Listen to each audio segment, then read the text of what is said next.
Hello guys, അപ്പോൾ കുറേ നാളുകൾക്ക് ശേഷമുള്ള പ്ലാനിങ്ങിലൊടുവിൽ ഞാൻ എൻ്റെ ഫ്രണ്ടിനെ കാണാൻ വേണ്ടിയിട്ട് പോവാണ്. കുറേ നമ്മൾ ഫ്രണ്ട്സ് എല്ലാവരും കൂടി പ്ലാൻ ചെയ്യണ് ആള് പ്രഗ്നൻ്റ് ആയത് മുതൽ കാണാൻ പോകണം എന്ന്. പക്ഷെ നമുക്ക് ഓരോരുത്തർക്കും ഓരോ സാഹചര്യം വരാത്തത് കൊണ്ട് തന്നെ നമ്മൾ പോയിട്ടുണ്ടായിരുന്നില്ല. നമ്മളെ പ്ലാനിങ് ഒന്നും നടക്കാത്തത് കൊണ്ട് തന്നെ നമ്മൾ നീണ്ട് ഇപ്പം അവളുടെ ഡെലിവറി കഴിഞ്ഞിട്ടുണ്ട്. അപ്പം നമ്മൾ ബേബീനെ കാണാനും അവളെ കാണാനും കൂടി വേണ്ടിയിട്ടാണ് പോകുന്നത് കേട്ടോ. അപ്പം ഇന്ന് സൺഡേ അല്ലാത്തതുകൊണ്ട് തന്നെ എല്ലാവരും ഉണ്ടായിരുന്നില്ല, ഞാനും റിയ മാത്രമേ ഉണ്ടായിരുന്നുള്ളൂ. നമ്മൾ രണ്ടുപേരും ഇനി എന്തായാലും പ്ലാൻ ചെയ്ത് അവസാനം ഇതൊന്നും നടക്കില്ല എന്ന് കരുതിയിട്ട് നമ്മൾ ഇന്ന് തന്നെ പോവാന്ന് കരുതി നമ്മൾ ഇറങ്ങിയിട്ടുണ്ടായിരുന്നു. നമ്മൾ വെള്ളാമ്പുറം ഇറങ്ങിയിട്ട് ബേബിക്കുള്ള ഡ്രസ്സൊക്കെ എടുത്തിട്ടുണ്ടായിരുന്നു. അവിടെ കുറേ ക്യൂട്ട് ഇങ്ങനത്തെ ടോയ്സ് ഒക്കെ ഉണ്ടായിരുന്നു കേട്ടോ.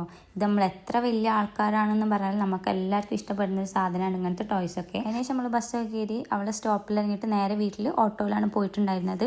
ഓട്ടോ വീട്ടിന്റെ മുന്നിൽ എത്തിയപ്പോൾ തന്നെ ഫസ്റ്റ് നമ്മൾ വെയിറ്റ് ചെയ്തുകൊണ്ടിരിക്കുകയായിരുന്നു വീട്ടിന്റെ മുന്നിൽ. നമ്മൾ കോളേജിലെ ഫ്രണ്ട്സ് നമ്മൾ 5 പേരുണ്ട്. അപ്പം ഞാൻ എല്ലാവരും കണ്ടിട്ടുണ്ടെങ്കിൽ ഇവളെ കുറേ ദിവസത്തിന് ശേഷമാണ് കണ്ടിട്ടുണ്ടായിരുന്നത്. അപ്പോൾ ഭയങ്കര രസമായിരുന്നു. നമ്മൾ കുറേ സംസാരിക്കണം എന്നൊക്കെയുള്ള രീതിയിലാണ് പോയിട്ടുണ്ടായിരുന്നത്. നേരെ ഞങ്ങൾ പോയിട്ടുണ്ടായിരുന്നത് ഞങ്ങൾ ബേബീനെ കാണാൻ വേണ്ടിയിട്ടായിരുന്നു. ഇതാണ് നമ്മളെ ഷിട്ടുമണി, നമ്മളെ ടീമിലെ ഫസ്റ്റ് ബേബിയാണ്. ആക്ച്വലി എനിക്ക് ബേബീസിൻ്റെ അടുത്ത് പരിചയമൊന്നും ഉണ്ടായിരുന്നില്ല. ഞാൻ കല്യാണം കഴിഞ്ഞതിന് ശേഷം എൻ്റെ നാത്തൂൻ്റെ കുട്ടീനെ ശേഷമാണ് കുറച്ചെങ്കിലും എനിക്ക് ബേബീസിനൊക്കെ എടുക്കാൻ പറ്റിയിട്ടുണ്ടായിരുന്നത്. അപ്പം നമ്മൾ എത്തിയതിന് ശേഷം എനിക്ക് ഏറ്റവും ഇഷ്ടമുള്ള എൻ്റെ ബത്തക ജ്യൂസൊക്കെ ഞാൻ വരുന്നുള്ളത് കണ്ട് അടിച്ച് തന്നതാണ്. അതിനുശേഷം നമ്മൾ കുറേ നേരം സംസാരിച്ചതിന് ശേഷം നമ്മൾ നേരെ ഫുഡ് കഴിക്കാൻ ഇരുന്നിട്ടുണ്ടായിരുന്നു. നമുക്ക് നെയ്ച്ചോറും കടായി ആയിരുന്നു.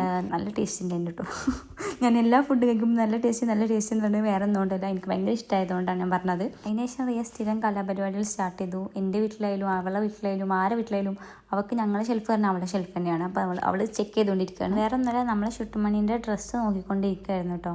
അത് കഴിഞ്ഞിട്ട് നമ്മൾ നിസ്കരിക്കാൻ തുടങ്ങി. അതിൻ്റെ ഇടയ്ക്ക് നമ്മൾ വീഡിയോ എടുത്തപ്പോൾ എനിക്ക് സത്യം പറഞ്ഞാൽ ചിരിയാണ് വന്നത്. അതിനുശേഷം നമ്മൾ 3 പേരും കൂടി അവിടെയൊക്കെ കടന്ന് കുറച്ച് നേരം സംസാരിച്ച് കുറച്ച് നേരം ഉറങ്ങിയിട്ടുണ്ടായിരുന്നു. എൻ്റെ ഇടയ്ക്ക് ഞാനൊരു സൗണ്ട് കേട്ട് എണീച്ചപ്പോൾ വേറെ ഒന്നുമല്ല, ഇവർ 2 പേരും എൻ്റെ വ്ളോഗ് കാണായിരുന്നു. നമ്മൾ ഈ ഫ്രണ്ട്സിൻ്റെ അടുക്കള ഏറ്റവും കൂടുതൽ ലോക്കാണല്ലോ, നമ്മൾ വല്ല ചാനലും തുടങ്ങി നമ്മളെ വീഡിയോ നമ്മളെ മുന്നിൽ നിന്നിട്ട് കാണാന്നുള്ളത്. അപ്പോൾ അതൊക്കെ കഴിഞ്ഞതിന് ശേഷം നമ്മൾ എണീച്ച് ഒന്ന് റെഡി ആയതിനു ശേഷം കുറച്ച് ഫോട്ടോസൊക്കെ എടുക്കാമെന്ന് കരുതി നമ്മൾ കുറച്ച് ഫോട്ടോസൊക്കെ എടുത്തതിന് ശേഷം നേരെ താഴെ പോയതിന് ശേഷം നമ്മൾ ചായ ഒക്കെ കുടിച്ചിട്ടുണ്ടായിരുന്നു. ചായ കുടിച്ചതിന് ശേഷം നമ്മൾ നേരെ പിന്നെ ബേബിനെ പോയൊക്കെ ബേബി ഭയങ്കര ഉറക്കായിരുന്നു. അപ്പം നമ്മൾ ബായൊക്കെ പറഞ്ഞ് അവളോടും ബായൊക്കെ പറഞ്ഞ് നമ്മൾ നേരെ ഇറങ്ങിയിട്ടുണ്ടായിരുന്നു. അവിടുന്ന് നമ്മളെ വീട്ടിൽ നിന്ന് നേരെ ഒരു ഓട്ടോയിൽ കയറിയിട്ട് പിന്നെ നമ്മൾ മെയിൻ റൂട്ടിൽ പോയി ഇറങ്ങിയിട്ട് അവിടുന്ന് നേരെ ബസ്സിലൊക്കെ കയറി ഞാൻ മച്ചിങ്ങൽ എത്തിയതിന് ശേഷം താഴെ എന്നെ ഡ്രോപ്പ് ചെയ്യാൻ വേണ്ടിയിട്ട് ഇക്ക വന്നിട്ടുണ്ടായിരുന്നു. അപ്പം ഞാൻ ഇക്കാൻ്റെ കൂടെ കയറി വീട്ടിൽ പോയി. അപ്പം ഇന്നത്തെ ഒരു വീഡിയോ എത്തുള്ളൂ. നിങ്ങൾക്ക് വീഡിയോ ഇഷ്ടപ്പെട്ടാൽ ലൈക്ക് ചെയ്യുക, ഷെയർ ചെയ്യുക, സബ്സ്ക്രൈബ് ചെയ്യുക, എന്നെ മാക്സിമം സപ്പോർട്ട് ചെയ്യുക. അപ്പോൾ ഒരു വേറെ വീഡിയോ ആയിട്ട് കാണുന്നവരെ ബൈ.